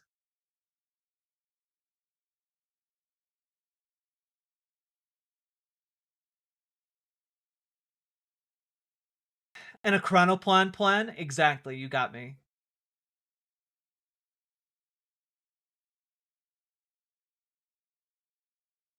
I loved every second of this, but I am still a bit sorry for derailing. Don't be too sorry. I love it. And you know what? Maybe it'll be a segment. Maybe we'll just throw up a segment about how cool Achronoplans are and how I'm an optimist that this technology could one day change the world.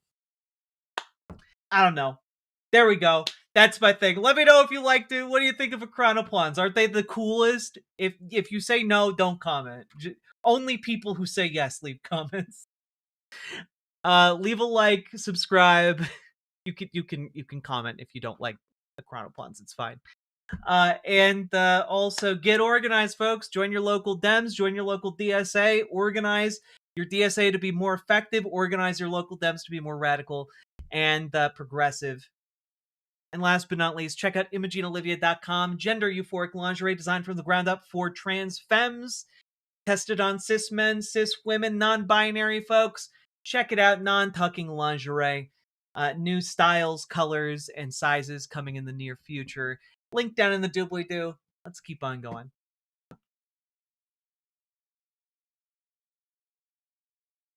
The Soviet Union had such fucking dudes rock energy. Kind of. The thing that makes me so sad is like the story of the guy who invented the Achronoplan is just a story of like a little science nerd who just really believed in this project and then at every turn got screwed over by the bureaucracy and lack of funding for the project. I feel badly for him. He just wanted to make the coolest shit you've ever seen.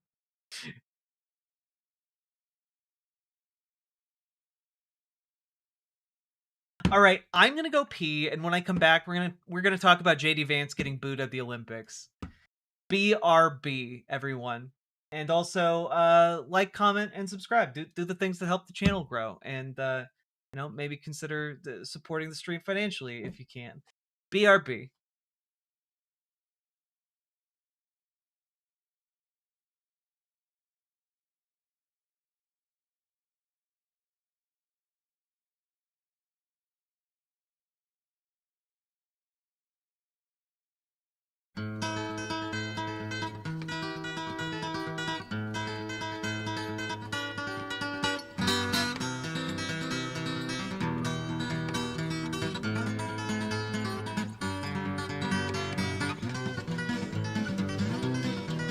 Come on and take a walk with me through this green and growing land. Walk through the meadows and the mountains and the sand. Walk through the valleys and the rivers and the plains. Walk through the sun and walk through the rain. Here's a land full of power and glory, beauty that words cannot recall. All her power shall rest on the strength of her freedom. Glory shall rest on us all. From Colorado, Kansas, and the Carolinas too, Virginia and Alaska, from the old to the new, Texas and Ohio and the California shore. Tell me who could ask for more? Here is a land full of power and glory, beauty that words cannot recall. All her power shall rest on the strength of her freedom. Glory shall rest on us all. Yet she's only as rich as the poorest of the poor, only as free as a padlocked prison door, only as strong as our love for this land, only as tall as we stand. For here is a land full of power and glory, beauty that words cannot recall. All her power shall rest on the strength of her freedom. Glory shall rest on us all. Come on and take a walk with me through this green and growing land. Walk through the meadows and the mountains and the sand. Walk through the valleys and the rivers and the plains. Walk through the sun and walk through the rain. Here is a land full of power and glory, beauty that words cannot recall. All her power shall rest on the strength of her freedom. Glory shall rest on us all, on us all.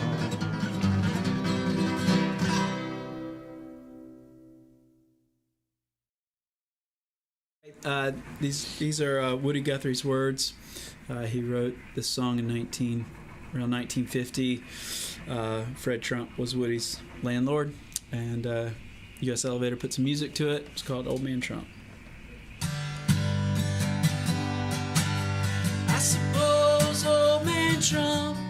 knows just how much racial hate he stirred in the blood pot of all those human hearts when he drawed that color line down here at his beach Haven family project.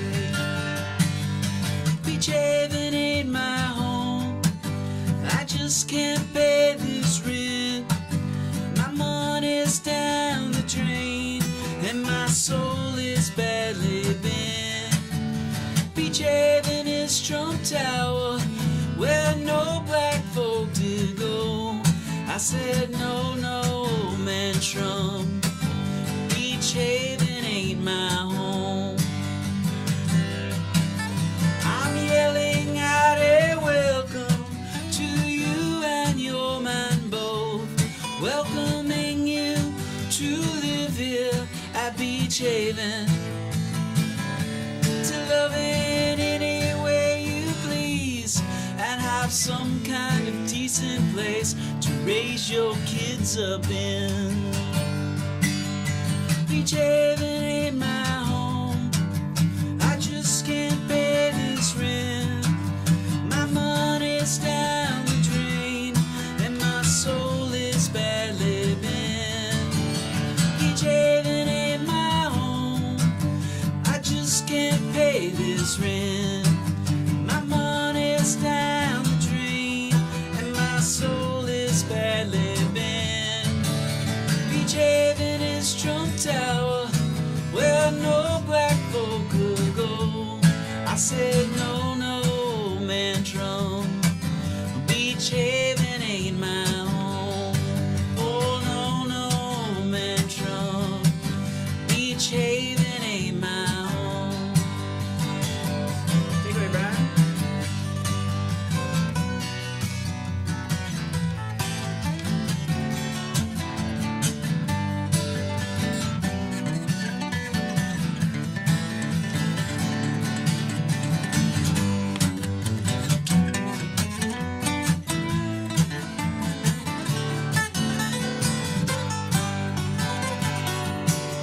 I suppose old man Trump knows just how much racial hate he stirred in the blood pot of all those human hearts when he drawed that color line down here at his Beach Haven family project.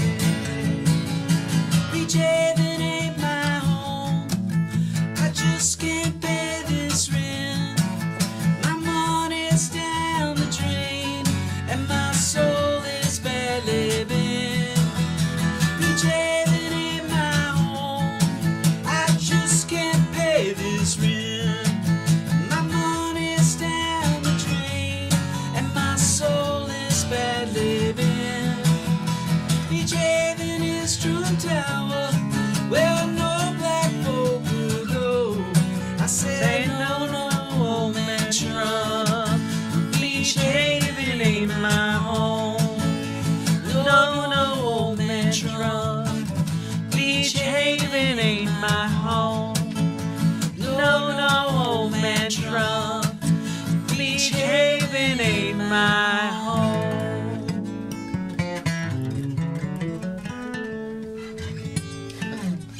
Go.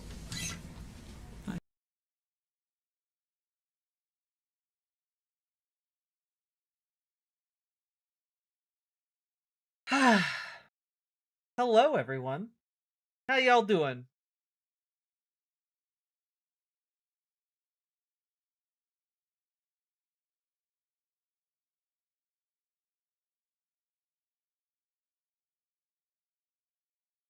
That song is such a classic, right? Deserves more of a resurgence in our times, I think. All right. Let's jump right into it, shall we? Ooh.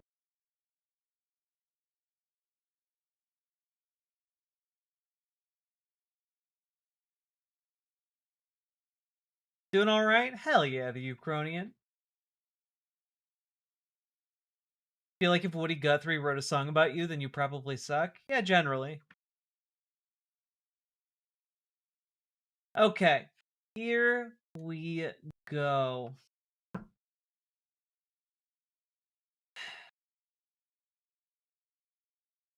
So, folks, one of the things that we should talk about today is that there's a whole lot of awful stuff happening in the world right now. But there's also a couple good things that let us know that maybe in the future things might be able to get a little bit better. So we're going to start off with this clip of Donald Trump talking with Caitlin Collins in the White House reporter press pool. Let's just see how this goes. Okay, she's about to ask him about the Epstein situation, and let's just see how he responds to that, shall we? Also, he's not looking too good, guys. His eyes look like they want to jump out of their sockets. This, Mr. President. Something that people care about. Yeah, what did you say? Go ahead. What would you say to the survivors who feel you are the worst reporter. No wonder CNN has no ratings because of people like you. You know, she's a young woman. I don't think I've ever seen you smile. I've known you for 10 years. I don't think I've ever seen a smile in your face. You know why? You know why you're not smiling? Because you know you're not telling the truth. And you're a very dishonest organization, and they should be ashamed of you. Okay, go ahead. You mentioned health care, and the bill that was just passed does not include your health care.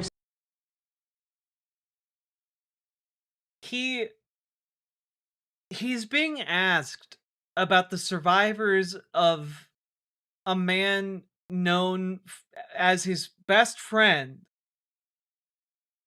who was one of the most prolific, notorious maybe would be a better word, child sex traffickers of the modern era. And in response to being asked about the victims of this man, he tells the reporter, "You're a young woman. You should smile more." And like, I know the thrust of this segment is not that Donald Trump's brain is soup, but like, this is soup brain, you know? Like, he's not even capable of doing his own damage control at this point. Like, he's fucking psychotic. Like, you're being asked about sex trafficking victims, and your response is to call the person asking you a young girl who and tell her that she needs to smile more. It's one of the most tone deaf and like grotesque things I've seen in a long, long time. Okay? Like, it's crazy. Like, aside from the fact of how utterly repulsive it is to respond to someone asking about the victims of sex trafficking in this way, it is just shocking. Shocking. Anyway, here is JD Vance being asked about this very moment between Caitlin Collins and Donald Trump. Because JD Vance went on the Megyn Kelly show, and, well, here's how he responded. I mean, like, there was a moment in the Oval Office, I wasn't even in there, but, you know, I was in the West Wing, and somebody sent me where he was talking to Caitlin Collins, who's the CNN anchor. And I have, like, a decent relationship with Caitlin Collins, which is unusual given that she's from CNN. But the president, she's asking a question. The president says, "Why don't you ever smile?" Yeah. And it's actually, like, so perceptive. Even if you're asking a tough question, even if you take your job very seriously, like, why does it always have to be so antagonistic? Well, I laughed because I saw online everybody was calling him sexist for saying that. And I literally said the same thing about Caitlin Collins a year ago on my show. She never smiles.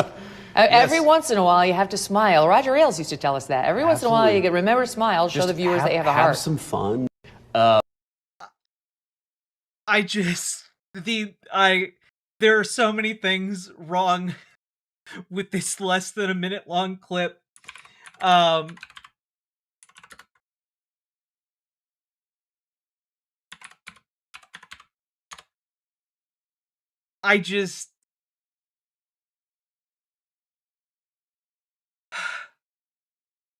So, number one, JD Vance clearly got sent this clip so that he could go and do damage control, right? And he's just like, yeah, I mean, like, it's so perceptive. Like, just have some fun while doing your job. Haha, it definitely wasn't about her being a woman.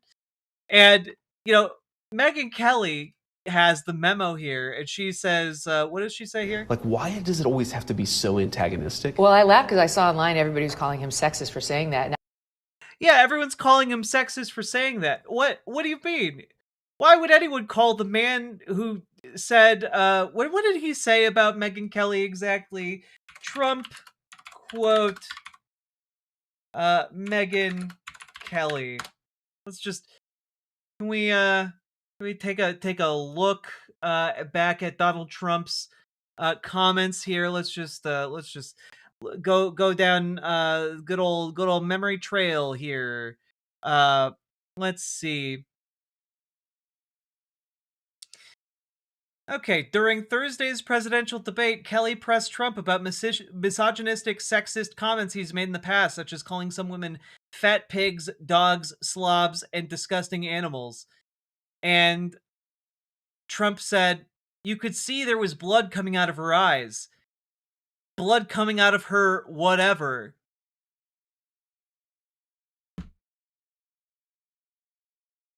You know, the guy who is accusing the woman asking him questions of having of being on her period in like the grossest possible way ever. And yeah, but Megyn Kelly, how could someone like that possibly make a sexist comment? It's just, it really goes to show how full of shit all of these people are. But it gets even worse here, right? Because Megyn Kelly then goes on. I literally said the same thing about Caitlin Collins a year ago on my show. She never smiles. Every once in a while, you have to smile. Roger Ailes used to tell us that. Yeah, Roger Ailes used to tell us that.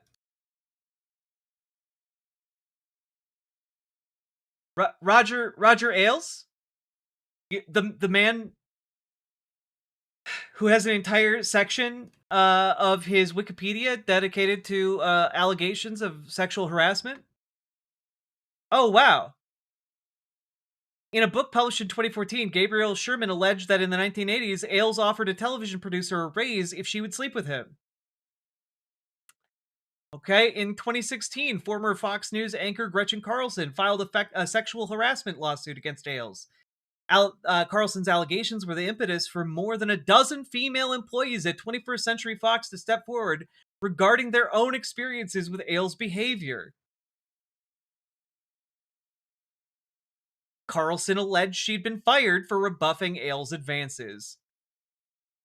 But, I mean, clearly, Megyn Kelly, Roger Ailes would have been a paragon of non-misogynistic behavior, telling women to smile more. It's gross on so many levels, because also, let's just return back to JD Vance again for a moment. And I want to remind you all, Caitlin Collins was asking a question about the survivors of Jeffrey Epstein. And JD Vance's response is, hey, smile more because you need to let people know you're having fun. What? Why on earth, when asking about people who were sexually taken advantage of as children, would you... Why on earth would you be smiling to show that it's not that it's a fun situation you're in? Why would you do that? And, like, this is what keeps getting me, right? Like, these people are, like, inhuman monsters. And, like, the worldview they put out, even to defend themselves, where they're the good guys, they're inhuman monsters. And, like, I just want to remind folks that all of this is true because, guess what? There is a possibility that in the future a better world is possible where these people do not have the ability to ruin all of our lives, right? Specifically, a world where, you know, the Olympic Committee has to beg the folks coming to the Olympics not to boo J.D. Vance. And, you know, the better world exists where, you know, the people who go to the Olympics boo J.D. Vance. And guess what? We are starting to live in that better world right now. Here's a clip. In an individual sport, what an honor for her. There is the Vice President, J.D. Vance, and his wife, Usha. Ooh, those are not, those are a lot of boos for him. Whistling, jeering, some applause. Yeah. So he got booed. He got booed at the Olympics. Yep. And you know, it's just a reminder that there's some justice in the world. But you know, justice is so foreign, or even like the semblance of judgment based on the horrific decisions these people make on a daily basis are so foreign to those in power that they genuinely cannot grasp how someone would even dislike them. They're doing a great job. Did you see that the Vice President got booed during the opening ceremony, though? What do you make of that sort of frosty... The Vice President got booed during the opening ceremony. What do you make of that frosty... No, I didn't see that. Is that true? Is that right? Yeah. It's surprising because people like him. Well, I mean, he is in a foreign country, you know, in all fairness, but he doesn't get booed in this country. Is there a particular sport? They're doing a... One, he absolutely does get booed in this country, and two, like, you know, and just in case you've forgotten that this man does in fact get booed and mocked in this country, just a little reminder for y'all. One of my all-time favorite clips of anything ever. Here's JD Vance on his way to Shake Shack. Right there. Oh look! It's Couch Fucker! You gonna fuck a couch, buddy? Right here. Do not go past this. With the other trio, pussy boy, pussy boy, pussy boy, pussy boy, pussy boy. Go fuck the couch. Go fuck the couch, JD Vance. Go fuck the couch. Yeah, no one would ever boo JD Vance. No one would ever make fun of my cherub-faced child. No, sir. But Trump just doesn't get it. You know? Trump just doesn't even get it. And I also want to say that there is some semblance of justice in the world. It might not be on our timeline, and it might not be in the way we would like it or to the degree we'd like it, but you know, it is nice to be reminded sometimes that bad guys are in fact bad and will reap some, you know, consequences from being just the worst motherfuckers. You know? It's nice to know that, for example, folks in Las Vegas will see this pint-sized little would-be Himmler and say, no, we don't want you in our bar, get the fuck out, and throw him out of their bar. It is nice that Greg Bovino can't, like, just go have a drink in peace. Days after being removed from his post in Minneapolis, Bovino headed to Sin City, where he was spotted drinking wine at the multi-level Bottled Blonde sports bar on the Las Vegas Strip. A representative from the establishment told the Daily Beast that the 55-year-old officer is no longer welcome there. Upon becoming aware of the individual's presence, the patron was asked to leave the premises and was escorted out by staff in accordance with venue policy to maintain a safe and orderly environment for all patrons.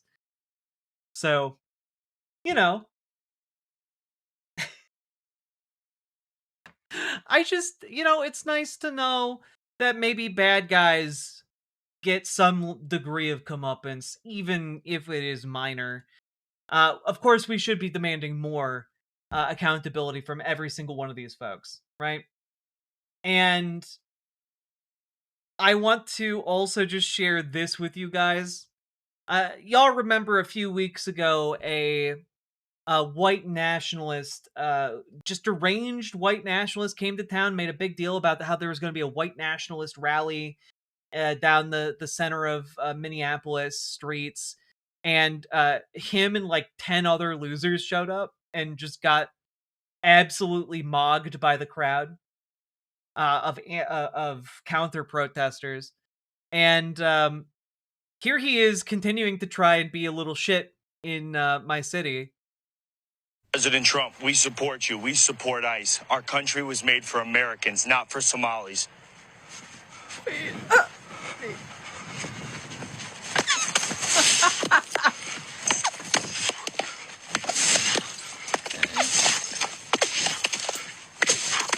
Tough. Pro ICE, baby. America first, America only. We'll see you here February 7th, Saturday, 12 noon, outside the Minnesota State Capitol.